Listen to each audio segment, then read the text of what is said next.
નમસ્તે બાળકો. આજે ગુજરાતીની અંદર વાંચો, વિચારો અને નક્કી કરો પાના નંબર 34 ઉપરનું આપણે સમજીએ. હવે જુઓ, શું કહેવાય? છેલ્લે રૂ અથવા રૂ આવે તેવા શબ્દમાં જવાબ નક્કી કરો. જવાબ માટે નીચે આપેલા શબ્દોનો ઉપયોગ કરો. હવે આ છે ને બધા સવાલો આપેલા છે 20. આના જવાબો અહીંયા નીચે આપી દીધેલા છે. આ 1, 2, 3, 4 અને 5 લાઈનમાં આના બધા જવાબો આપ્યા છે અને આના થોડા ઘણા જવાબો ચિત્રરૂપે આપેલા છે. તો એ આપણે શોધીને અહીંયા લખવાના છે. બરાબર? હું તમને જુઓ વાંચીને બતાવું છું. પાયલ. પાયલ એટલે શું? પાયલ એટલે ઘૂંઘરું. બરાબર છે? તો પાછળ ઘૂંઘરું તમે અહીંયા લખો તો પાછળ અહીંયા જે કંઈ પણ જવાબો લખશો એની પાછળ આવો રૂ અથવા તો આવો રૂ જવાબ રૂપે આવશે. તો પાયલ તો ઘૂંઘરું, તો અહીંયા તમારે લખવાનું ઘૂંઘરું. નંબર 2, છોકરીઓ પરણીને જાય તે. હવે અહીંયા એનું ચિત્ર નથી, પણ આપણે અહીંયા નીચે શોધવાનું છે કે છોકરીઓ પરણીને જાય એને શું કહેવાય? તો જુઓ અહીંયા શોધો. ક્યાં છે ભાઈ જવાબ? ક્યાં છે? જુઓ આ રહ્યો, સાસરું છે ને. તો અહીંયા તમારે નંબર 2માં લખવાનું સાસરું.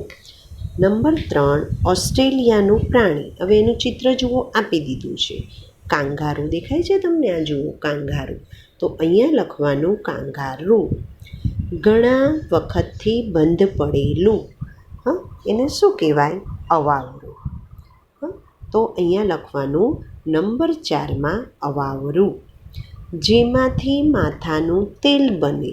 જુઓ અહીંયા ચિત્ર આપી દીધું છે કોપરું. તો અહીંયા લખવાનું કોપરું. બારોબાર. બાંધકામના મજૂરનું સાધન.